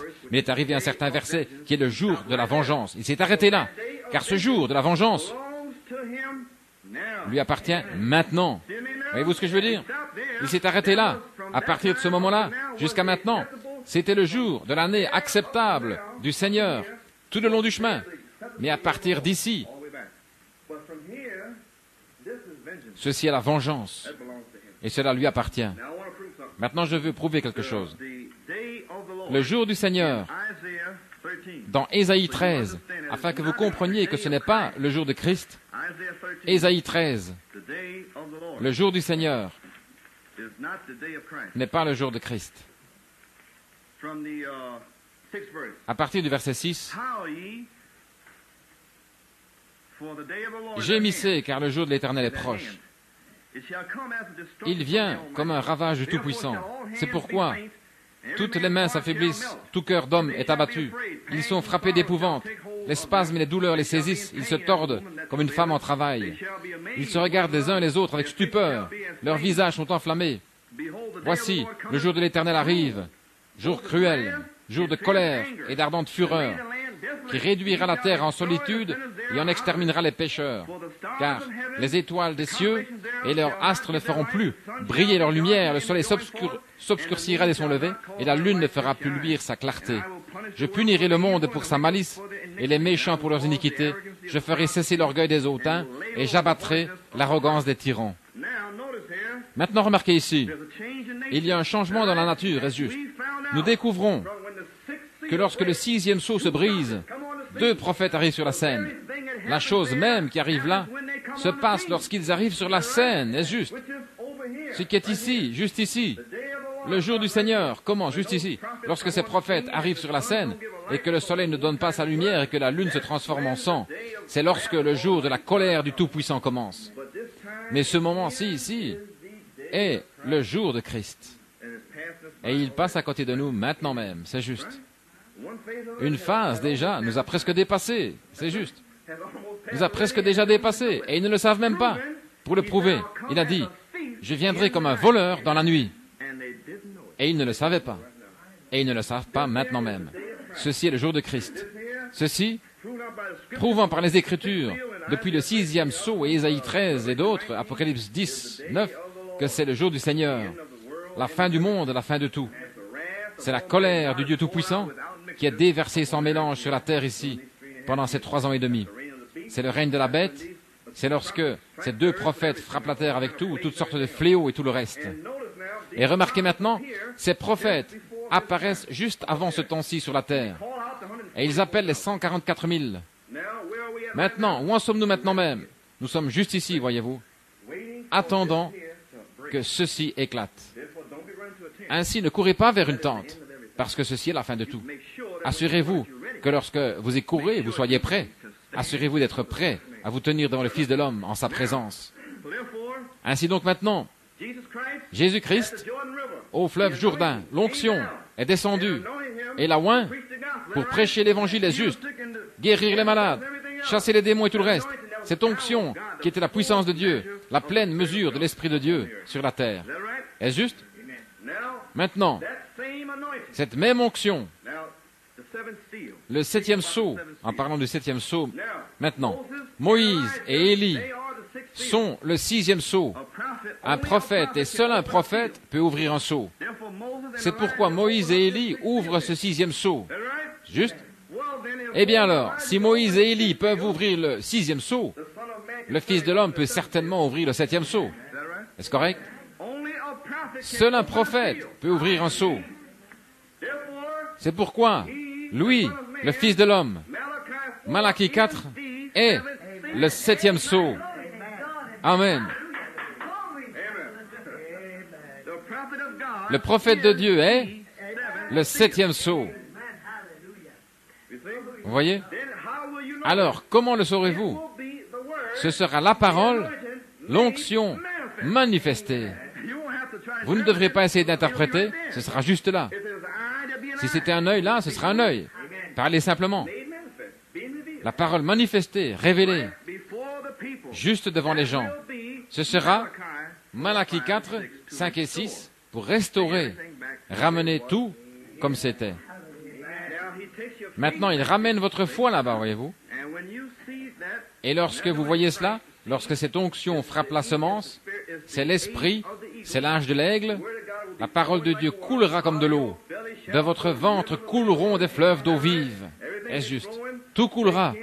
Ils ne pourront, même pas un chien ne pourra faire aller sa langue, ou ne pourra faire aller sa queue contre vous. Rien ne pourra vous arriver. Remarquez, les réformateurs modernes et les appelés hors d'eux. Maintenant, beaucoup de gens attendent que ceci arrive ici, et ils vont le manquer. Voyez-vous ce que je veux dire maintenant? Ils attendent beaucoup de martyrs. Ce ne sera pas ainsi. Ce sera quelques personnes seulement, de toute façon. Maintenant, il y en a certains qui ont été ordonnés à verser leur sang, mais nous ne savons pas qui ils sont. Mais ceci est l'âge des appelés hors d'eux. Quand ils reçoivent la parole de Dieu, humblement, ils meurent à eux-mêmes, spirituellement, et traversent le Jourdain. Et remarquez, lorsque Josué, le type du Saint-Esprit, traverse le Jourdain, qui rencontre-t-il là? Le capitaine de l'armée. Est-ce juste? Il rencontre le capitaine de l'armée, debout, sur la terre sainte. Eh bien, lorsque ce septième sceau se brise, c'est la terre sainte. C'est le Fils de l'homme, debout sur la terre. Malachie 4, 5. Voyez-vous ce que je veux dire? Et ainsi, remarquez maintenant, après que Josué et les autres aient traversé, c'est lorsqu'ils ont la parole, l'épée, dans leurs mains. Il n'y aura plus de temps. Le temps, comme vous le connaissez, n'existera plus. Ce sera un temps différent maintenant. Eh bien, tout peut arriver. Josué se battait et il a demandé à Dieu d'avoir plus de temps. Soleil, arrête-toi. Est-ce juste? La même chose peut arriver maintenant. Tout ce que Dieu veut qu'il arrive, cela arrivera. Le temps sera racheté. Amen. Oh, je prie que vous le saisissiez. Ainsi donc, nous voyons que ce septième sceau, alors que nous nous en approchons, est une chose formidable. Maintenant, qu'est-ce que le septième sceau? Ce sont les pensées de Dieu, voyez-vous, complètement dans la pensée de son prophète. Voyez-vous ce que je veux dire? Devenant, manifestant la parole. Les pensées de Dieu, dans votre esprit, sont la parole exprimée. Suivez maintenant? C'est pourquoi, si la pleine onction Christ est dans son prophète, alors il a la pensée de Christ. Voyez-vous ce que je veux dire? Et il le parle simplement. Ici, là, quoi que ce soit, il le parle. Alors c'est manifesté. Vous voyez maintenant? Alors, l'époux sera de la même manière. La même manière. Si nous avons la pensée de Christ, nous ne ferons rien à moins de l'entendre du ciel. Rien à moins que notre Père ne nous le montre. Alors, nous aurons le ainsi dit le Seigneur. Ce que vous direz sera ainsi dit le Seigneur. Car ce sont ses pensées, la parole manifestée. Nous savons aussi que dans ces 7 tonnerres, le prophète dit que le nom de Dieu doit être révélé à l'épouse. Maintenant, savez-vous ce que le nom signifie? Le nom signifie la présence. Le nom signifie self, le moi, la personne elle-même. La personne même de Dieu sera révélée à l'épouse, car ce sera en elle. Amen. Praise the Lord. Gloire au Seigneur. So now, Ainsi maintenant, je sais, je dois dire ces choses, vous savez. what can you do? Que pouvez-vous faire? Amen. Now, Maintenant, this seventh seal ce septième sceau be Malachi 4, sera Malachie 4, Saint Luc 17, 30, Revelation 10, Apocalypse 17, manifest. manifesté. See, right now, Vous voyez maintenant même, staying with the word. nous restons avec la parole. Ils se moquent et nous ridiculisent, mais tout va bien. Mais Dieu, quand le temps viendra, rendra la parole manifeste en nous. They all will Ils verront is in you. tout ce qui est en vous, tout cela va sortir. Vous serez transformés d'un ver en un papillon. He'll do the change. C'est lui qui fera le changement. Here's how we know. Maintenant, voici comment nous le savons. Now, Maintenant, in this, seventh seal, dans ce septième sceau également, we know that there will be nous savons qu'il sera prêché à des âmes qui ne peuvent pas être sauvées. there must be a Il doit y avoir un ministère. Christ has Christ a le seul ministère qui peut prêcher aux âmes qui ne peuvent pas être sauvées. C'est son ministère, voyez-vous. C'est pourquoi c'est le ministère de Jésus-Christ. Maintenant, pour prouver ceci, nous avons parlé de ces choses auparavant. Ainsi comme nous avons prêché ici le printemps passé, l'automne passé, un temps de réflexion, est juste refléter et comprendre ces choses. Maintenant, quand Noé a prêché son message, la miséricorde, ils l'ont rejeté. Alors Dieu a donné du temps, de la grâce, pour qu'il fasse entrer sa famille. Et vous faites entrer vos familles maintenant. Faire rentrer la famille en ce temps-ci, maintenant même, voyez-vous. Les faire rentrer, appliquer le signe sur la ligne. Le prophète l'a dit, réclamez votre famille, si vous avez la foi. Ainsi Noé a fait la même chose. La porte était fermée à l'extérieur. Il a fait entrer ses fils et leurs femmes, est-ce juste. Lorsqu'ils sont entrés, la porte de l'arche fut fermée. Mais cette arche fut encore sur la terre pendant 7 jours. Est-ce juste? Pendant le brisement du septième sceau. Alléluia. Personne ne pouvait être sauvé, car la porte était fermée. Mais Noé et sa famille étaient dans l'arche. Christ. Et ils étaient sur la terre et le jugement n'avait pas encore frappé. Pendant que le septième sceau était brisé. Les 7 jours avaient commencé, est-ce juste? J'espère que vous le saisissez. Si vous le saisissez, dites Amen. Amen, gloire à Dieu. C'est votre type maintenant. L'arche étant là, comme un témoin que la parole de Dieu est véritable. Oui, monsieur. Dieu va interpréter sa propre parole et il le prouvera aussi. Alors, Jésus-Christ dans son troisième poule, sur la croix, la parole a été crucifiée, est-ce juste? Et là, l'Esprit de Dieu est descendu et a prêché aux âmes en prison. Maintenant, lorsque Noé était dans l'arche, c'était la résurrection pour Noé et le jugement pour les gens qui vivaient sur la terre. C'est pourquoi ils ne pouvaient pas être sauvés. Et cette arche leur a prêché comme un témoin contre eux, est-ce juste? Alors Jésus-Christ est descendu. Il est descendu dans le Hadès, et ainsi de suite, et a prêché aux âmes qui ne pouvaient pas être sauvées, qui autrefois avaient été désobéissantes au temps de Noé, selon 1 Pierre 3. Remarquez maintenant, il a dû prêcher à ces âmes-là. Alors il a fait demi-tour et a emmené tous ceux qui étaient sauvés depuis Adam, tout le long, est-ce juste? Tous. Il leur a amené le même évangile et ils l'ont reçu, ils le devaient la parole. Et il les a emmenés et ils sont revenus et ont marché dans Jérusalem. Le temps de la résurrection pendant le troisième poule.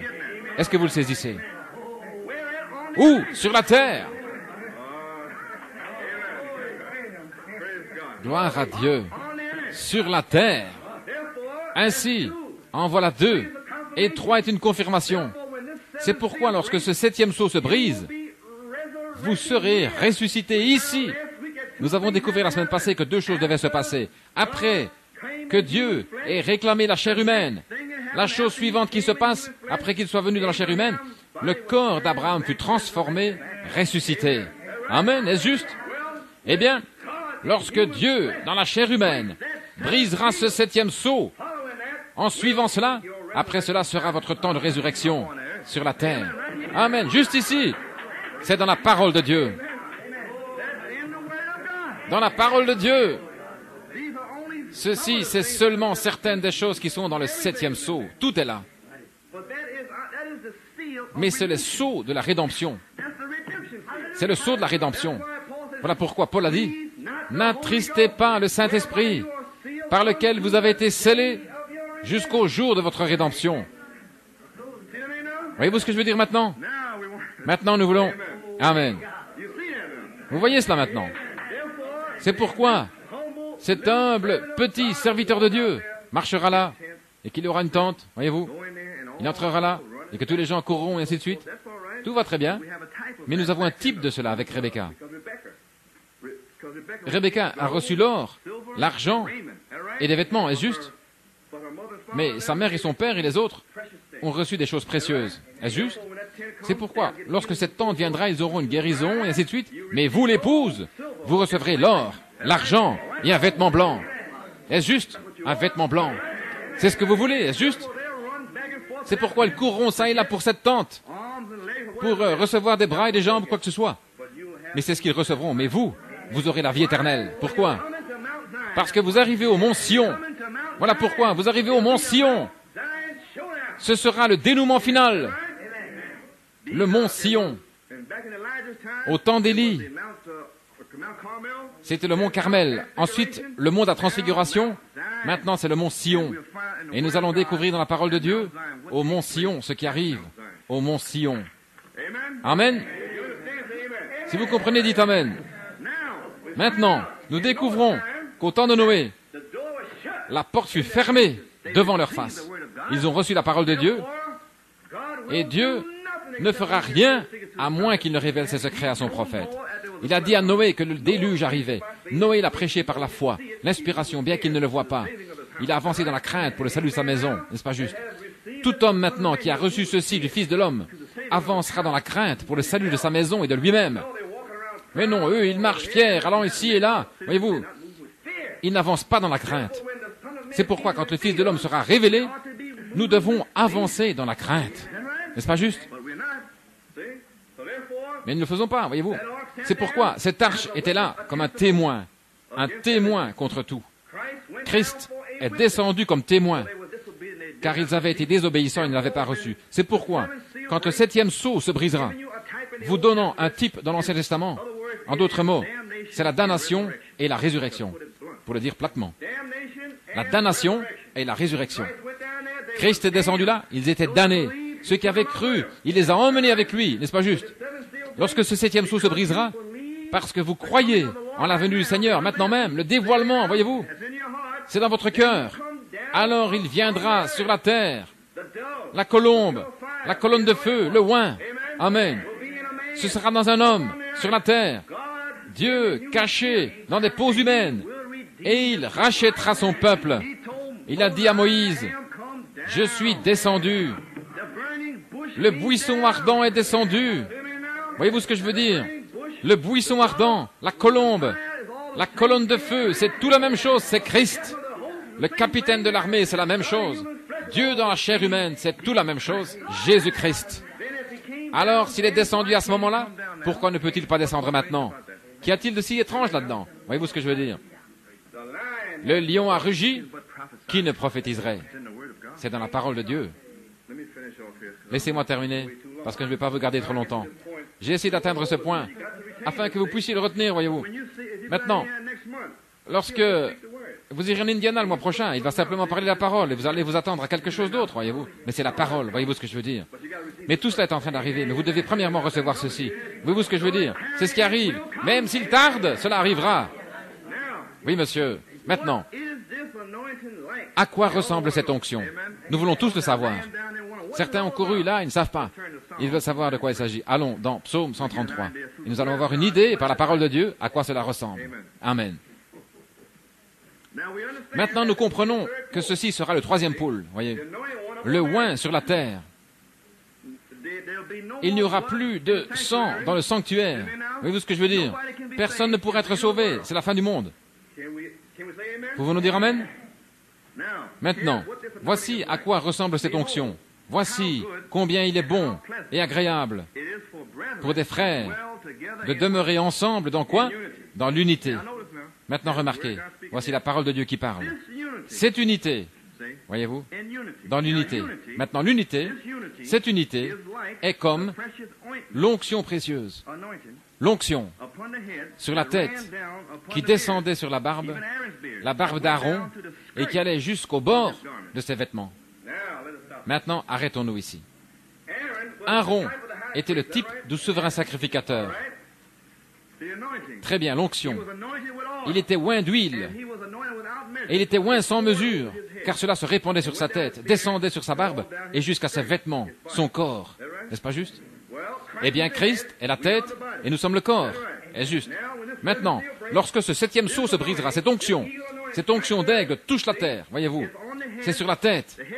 La tête est sur la terre. Mais cela se déverse aussi sur le corps. Son corps. Amen. Gloire à Dieu, amen. C'est la même onction.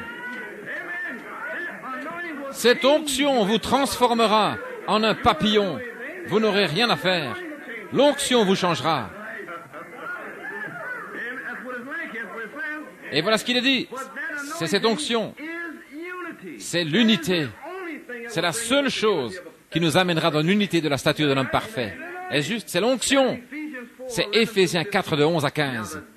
Maintenant, le diable a séduit beaucoup de personnes qui sont censées être dans ce message en détruisant l'unité. Pas les prédicateurs. Et le quintuple ministère même doit les amener. Ils disent qu'il ne faut pas de prédicateurs, mais c'est le quintuple ministère même qui doit les amener à la perfection, à la statue de l'homme parfait, en dévoilant la parole de Dieu. Et ils ont détruit cela, se détruisant eux-mêmes, car il a dit que si vous enlevez une seule parole de ce livre, vous enlevez votre nom. Est-ce juste? Ainsi donc, comment pouvez-vous croire 99,9% et ne pas croire qu'il y a des ministres? Et le prophète de Dieu a dit sur la bande, l'identification avec le chef-d'œuvre, qu'il y a un ministère sur la terre, maintenant même. Il l'a dit. Ça doit être quelque part. Je ne sais pas où, mais c'est sur la terre. Et il amène à la perfection, au mûrissement. Oh là là. Il y a un ministère quelque part. Le soleil, S-U-N, resplendit sur le blé naturel. Et le S-O-N, le Fils de l'homme, resplendit sur les gens. Nous sommes dans sa présence, est-ce juste?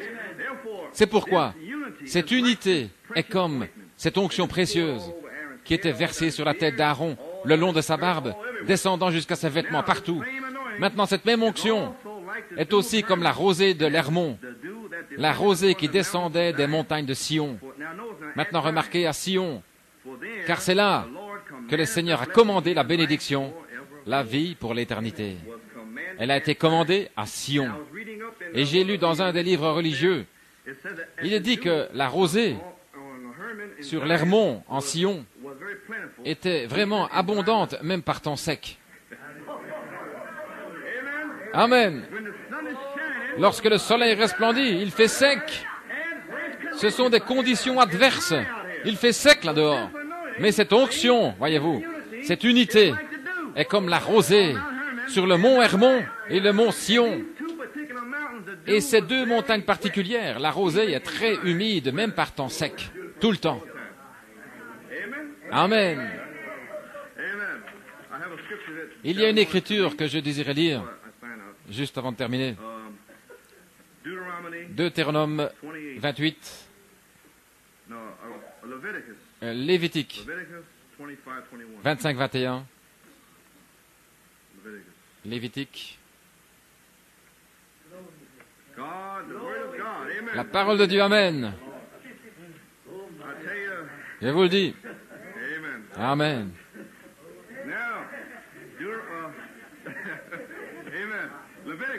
Lévitique.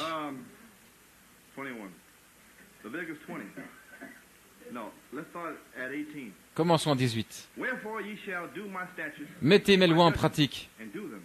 Observez mes ordonnances et mettez-les en pratique, et vous habiterez en sécurité dans le pays.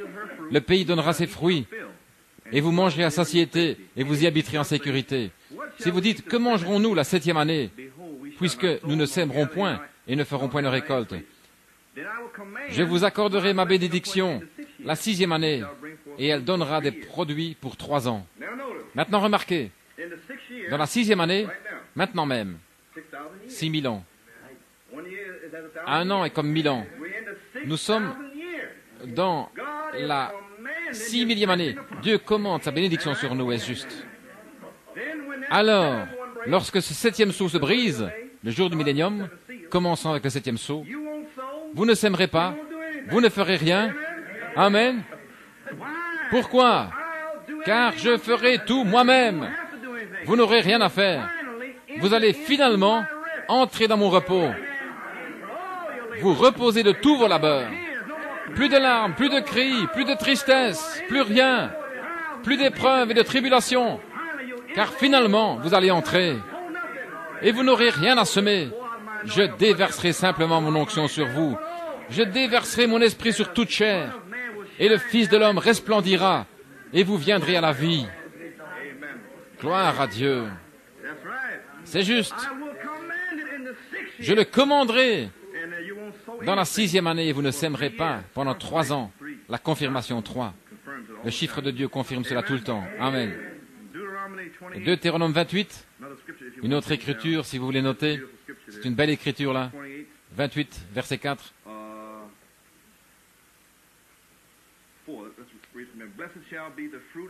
Le fruit de tes entrailles, le fruit de ton sol, le fruit de tes troupeaux, les portées de ton gros et ton menu bétail, toutes ces choses seront bénies.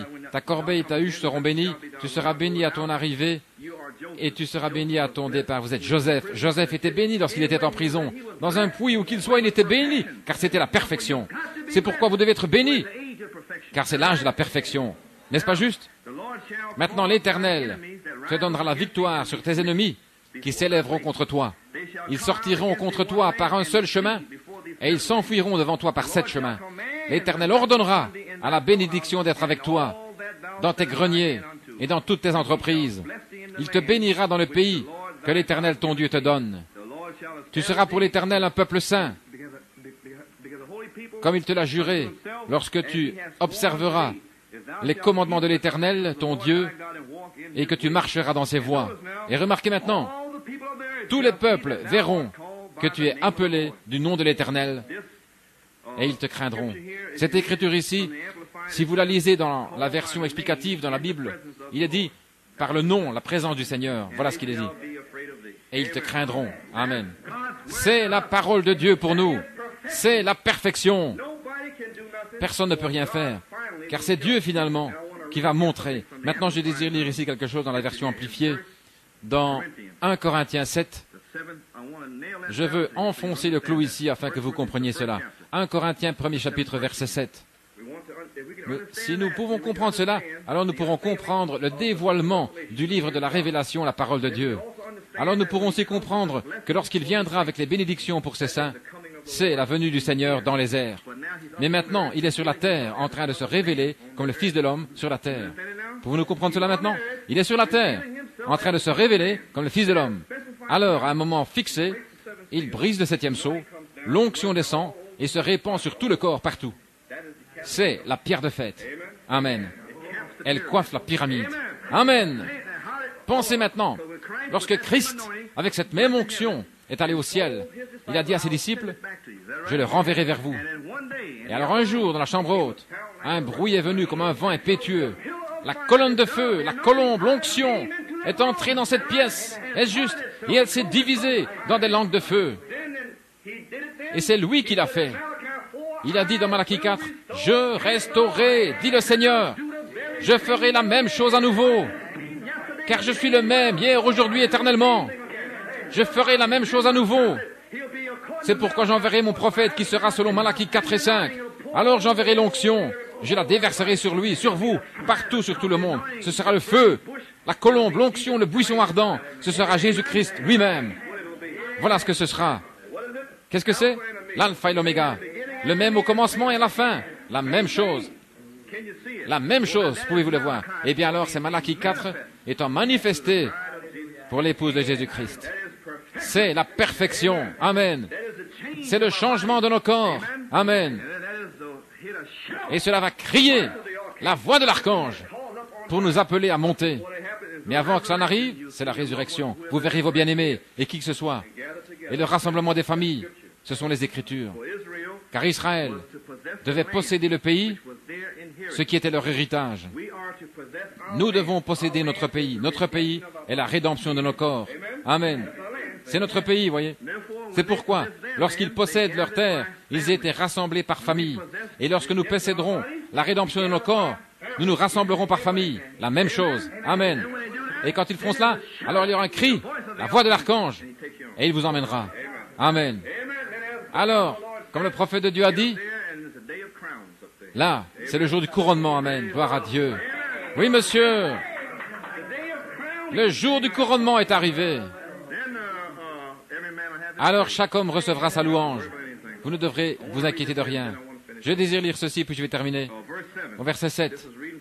Ceci, je le lis depuis la version amplifiée, mais vous pouvez lire ceci. Car la venue du Seigneur Jésus-Christ, de son être, afin que vous ne manquiez d'aucun don, attendant la venue de notre Seigneur Jésus-Christ. Et voilà comment on peut lire là. Maintenant, ceci, c'est dans la version amplifiée. Car la venue de notre Seigneur Jésus-Christ est de son être rendu visible à tous. Voyez, voilà ce dont je parle ici même. Son être étant découvert, la parole. Voyez. Maintenant, lorsque cette parole est découverte, voilà ce qu'elle va faire. Elle vous confirmera aussi jusqu'à la fin, afin que vous soyez sans tache, voyez, au jour qui est l'enlèvement de notre Seigneur Jésus-Christ. Maintenant, lisons à partir d'ici. Et il, lui, le Fils de l'homme, vous établira jusqu'à la fin. Il vous gardera ferme. Il vous donnera de la force.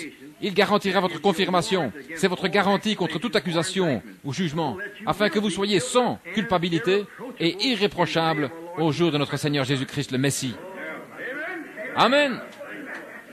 Voyez-vous ce que je veux dire? Il n'y a rien. Regardez. C'est Dieu qui fait ceci lui-même. Si vous voulez seulement cesser de semer, d'essayer de faire de vos propres œuvres, Dieu pourra agir au milieu de vous. Nous avons des femmes ici qui continuent encore de briser les Écritures. Nous savons qui elles sont. Elles essaient encore d'expliquer ce baptême, elles essaient d'enseigner, ainsi de suite, et de faire ceci. Oh Dieu, c'est terminé. L'épouse est appelée. Ainsi, si un jour, vous décidez dans votre esprit que finalement, Seigneur Dieu, non pas ma volonté, mais que ta volonté soit faite. Et si Dieu veut que vous ne disiez rien, eh bien faites-le. Voyez-vous ce que je veux dire? Si vous le faites simplement parce que vous allez le manquer, si vous ne le faites pas, alors vous allez le manquer. Plus que certainement, vous allez le manquer. Regardez, ceci est le temps du placement. Voyez-vous ce que je veux dire maintenant? Ce frère-ci a été placé, frère Nino, frère Franck, ils ont été placés ici. C'est le temps du placement. Vous devez attendre que Dieu vous place. N'essayez pas de courir avant qu'il ne vous place. Voyez-vous ce que je veux dire?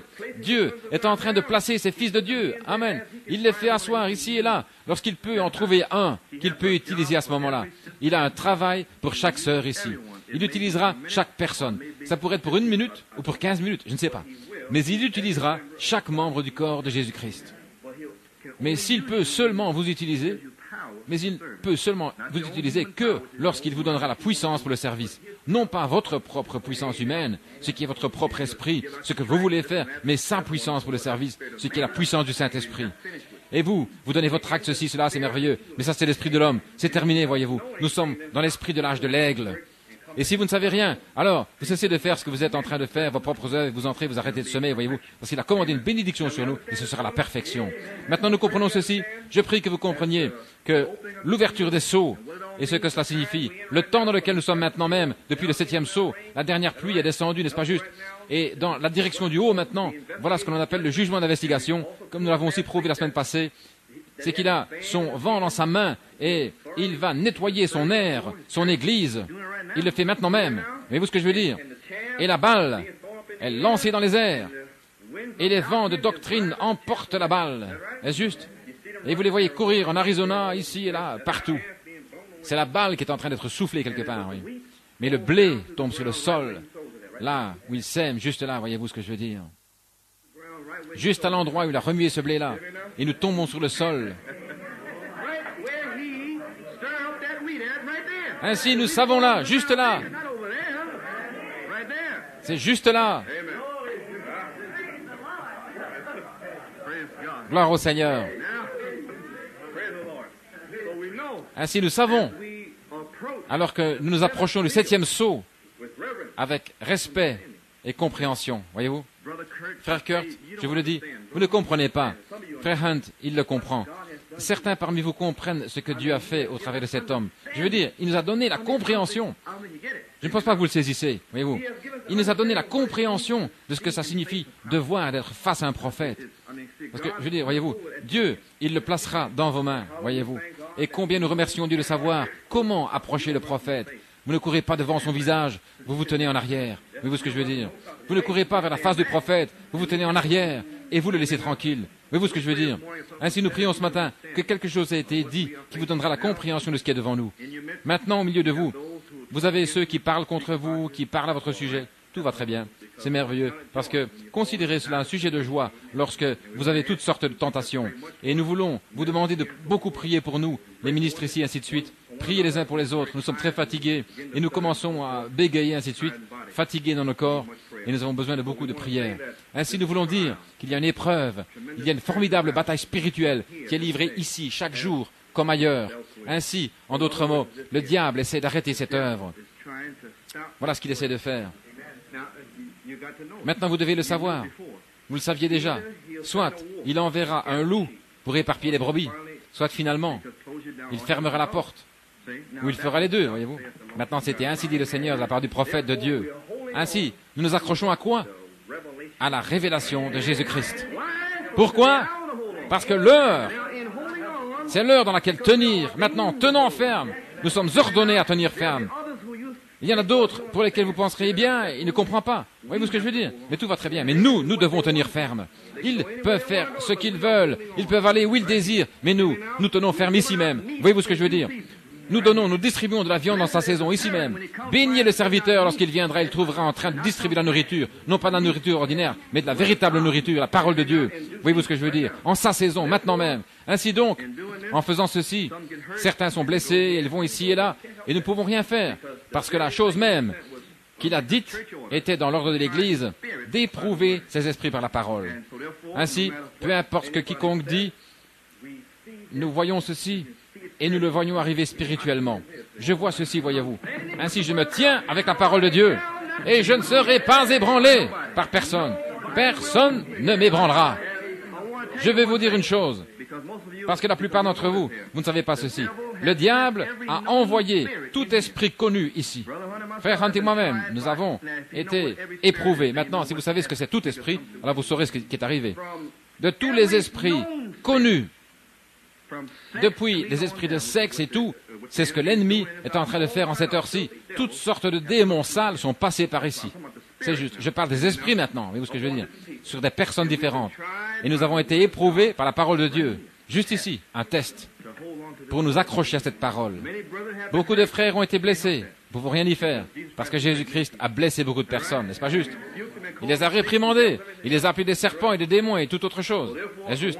Ainsi donc, je veux dire que beaucoup de gens disent qu'ils ont l'amour. Maintenant, je parlais d'un frère ici ce matin, dans la voiture. Il est censé aimer Frère Branham tellement. Ici, à l'auditorium Marc, il a mis ses mains autour de lui. Et alors, il voulait prendre une offrande d'amour. Et Frère Branham a dit, « S'il vous plaît, ne faites pas cela. » Frère Matson Bosé, maintenant, il l'aime tellement. Et il a dit, si vous m'aimez, gardez mes commandements. Voyez-vous ce que je veux dire? Ainsi, nous avions ici une version de l'amour. Oh, j'aime mon frère. Mais refusez d'être baptisé, voyez-vous? Refusez de faire toutes les autres choses qu'il a dites, mais il l'aimait. Maintenant, qu'est-ce que l'amour? Gardez la parole de Dieu. C'est ainsi que tous les hommes sauront, amen, que vous gardez cette parole. Voyez-vous ce que je veux dire? C'est ainsi que vous le saurez. Ainsi donc, quand vous pouvez dire tout ce que vous voulez, quand vous obéirez à la parole de Dieu, alors je saurai que vous l'aimez. Et la seule manière où Dieu peut tester si vous aimez, c'est que vous n'accusiez pas votre frère et que vous ne parliez pas en mal contre lui. Car Dieu est devant vous, dans votre frère. Et si vous ne pouvez pas aimer votre frère que vous voyez, comment pouvez-vous aimer Dieu que vous n'avez jamais vu? Voyez-vous ce que je veux dire? Ainsi donc, cela montre que quoi qu'il y ait dans le cœur, si cela s'oppose à vos frères, ainsi de suite, et suivez avec la parole, restez avec cette parole. Maintenant, le fait de rester avec cette parole signifie ceci pour vous. Les sœurs, si vous êtes au téléphone, une sœur vous appelle et veut vous parler de ceci ou de cela, et vous dites, eh bien, ma chère sœur, c'est contre la parole de Dieu, et elle va se fâcher. Eh bien, laissez-la se fâcher, c'est tout. C'est ça, restez avec la parole. Maintenant, vous n'aurez pas d'amis, non, mais vous resterez avec la parole. Eh bien, voilà ce que ça signifie pour vous, les femmes, de rester avec la parole de Dieu. Quand une sœur veut parler d'une manière charnelle, vous dites, ma chère sœur, je ne veux pas, je refuse de faire cela. Pourquoi? Parce que j'aime le Seigneur plus que toi. Amen. Courbons la tête. Dieu Tout-Puissant, nous te remercions, cher Père, pour ta parole ce matin. Et Seigneur, nous sommes désolés d'avoir pris tant de temps et d'avoir épuisé ton peuple. Seigneur, nous sentons par le Saint-Esprit, Seigneur, comme nous n'avons pas de réunion ce soir, Seigneur, nous voulions transmettre cette compréhension aux gens, Seigneur Dieu, afin qu'ils sachent ce qu'il en est de ce 7e sceau et également qui est le Fils de l'homme. Père, pour ceux parmi nous pour qui tu as donné la compréhension, Seigneur. Nous savons que ceci est la fin de ce monde, la fin de l'âge, la fin de tout. Seigneur Dieu, c'est le temps où tu as dit que tu vas venir sur la terre et tu vas resplendir, Seigneur. C'est l'heure où le Fils de l'homme va resplendir pour le monde entier, Seigneur. Combien nous sommes reconnaissants ce matin, Seigneur, de savoir que tu nous as donné cette merveilleuse révélation, Seigneur Dieu, de ce que tu es en train de faire en cette heure même, lorsque les différentes vierges folles courent çà et là, Seigneur, et que tu es en train de remplir nos lampes, Père. Nous nous préparons en obéissant à la parole de Dieu, en nous lavant nous-mêmes. Seigneur, chaque âme ici ce matin, pour eux et moi-même, Père, nous nous déposons nous-mêmes, nos volontés sur le trône de Dieu ce matin, Père, sur l'autel ce matin. Et Seigneur, comme le prophète Ésaïe, Père, nous disons, purifie-nous avec le charbon ardent.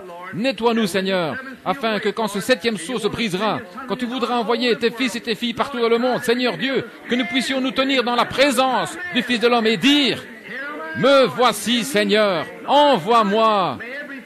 Seigneur Dieu, que chaque âme ici ce jour, Seigneur, puisse-t-il comprendre ce que frère Kurt, frère Hunt et moi-même, nous essayons de faire ici, Seigneur, en prêchant cette parole de manière si dure. Nous essayons de préparer, à être prêts, à pouvoir se tenir dans le 7e sceau, pour pouvoir se tenir là et dire, me voici, Seigneur, envoie-moi.